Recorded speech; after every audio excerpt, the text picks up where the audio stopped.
One other thing I wanted to touch on with you too, and you kind of brought it up, the idea of this sickness and just sickness in general, but especially with COVID and the fact that I think everybody that I know now has got it, or at least knows somebody that has. My whole family, our kids didn't get it actually officially. We didn't test them, but my wife did. I had all the symptoms, but tested negative. Both my neighbors were positive, and they were here the night before that we all got sick. Like it's literally everybody's getting it. But I sent you over a handful of things before this too, and I just wanted to touch on some of these topics. Like, yeah, of course. Yeah, the idea of like anxiety contagion, where we make something worse due to the anxiety of what it could be. And then questioning like how many people would be in hospitals right now if we didn't have this overlying fear that's surrounding COVID and the in your face every day about the death rates and everything. And so I'm interested to get your perspective on that. And I'm sure some of it may be personal opinion, but others, if you want to maybe, yeah. Oh, no, the science on the anxiety and stress piece is clear, which is anxiety and stress. It sounds weird that there's a link, but you can go on Google Scholar and read about it yourself. Anxiety and stress weaken our immune systems, right? So, by creating this state of anxiety, we're actually putting people in a place where they're more likely to get sick. And the other thing that happens is of course, there's the placebo effect, which in this case would be the reverse placebo effect, which is if you're anxious, any symptom you have could be amplified, right? So something that you normally would just go, okay, I got a cough. Now it's like, do I have COVID? And that can psychologically make things worse, right? Our brain is definitely, one thing people don't forget because maybe they've never heard it, but our brain creates the world, right? Like, the world that we see and interact with, it's created by your brain. And anxiety plays a role in that. And if your anxiety is creating this world where you think you're sick, it could amplify that even more. So you can literally think yourself into getting sick. And the double whammy is if you do get sick, anxiety and stress can weaken your immune system. So you're in this weird place where you're sort of hitting yourself twice, if you will.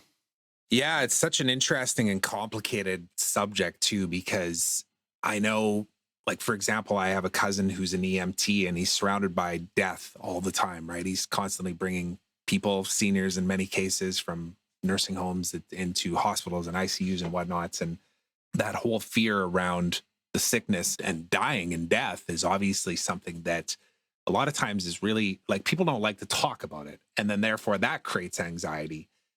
And then when I think about the doctors, because I know one of the things, and I've had to work through this in the last couple of weeks, even in speaking out loud about like, here's what's real for me, knowing that it's not the only story, because he has his perspective too.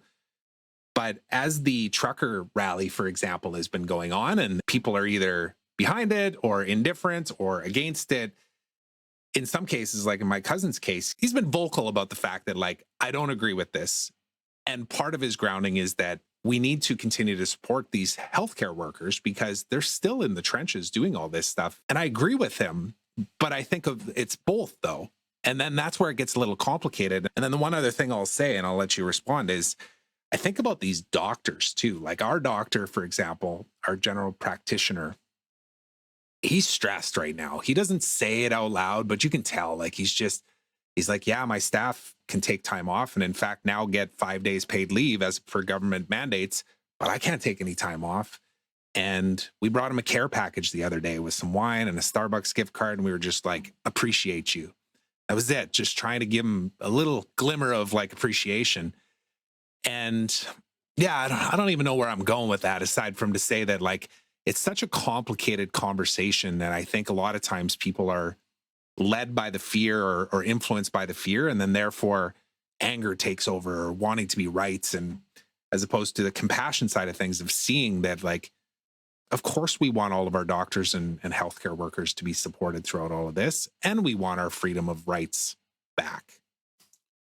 What comes up for you when I say that? There wasn't really a question in there, but. Yeah, no. It touches home a bit because we did a fatigue study in the ER pre-COVID here at one of the hospitals, and the doctors were all exhausted, right? It was very clear from measuring their brain activity that they were exhausted.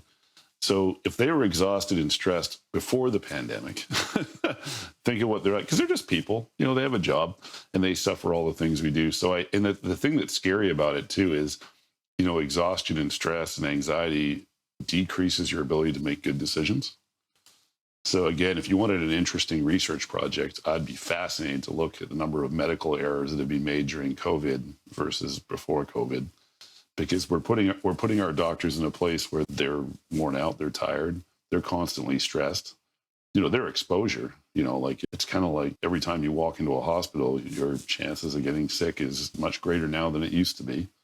So I think that I love the compassion thing for the medical people, because from a personal anecdotal experience, it would be easy to get frustrated with the medical system because there's delays, it's slow, where you want things now and you can't. Like my doctor told me to get some blood work done a while back, and it took me 4 weeks to get into life. I was going to say, how many months did that take? Yeah, I know. And it's like, by the time I got the blood work, what's the point?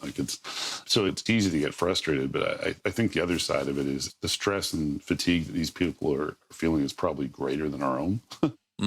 Just because they're exposed. We can hide at home. They can't. They're going right to where they know. They're going, every time you go to the grocery store, all of us probably go, wonder if anyone here has COVID. They go to work in a place where they know there's COVID. It's all over the place. Well, and it kind of alludes to what you were saying before of going to war. From a mind perspective, it's kind of like that. It's just we don't call it that, but they're in the trenches every single day.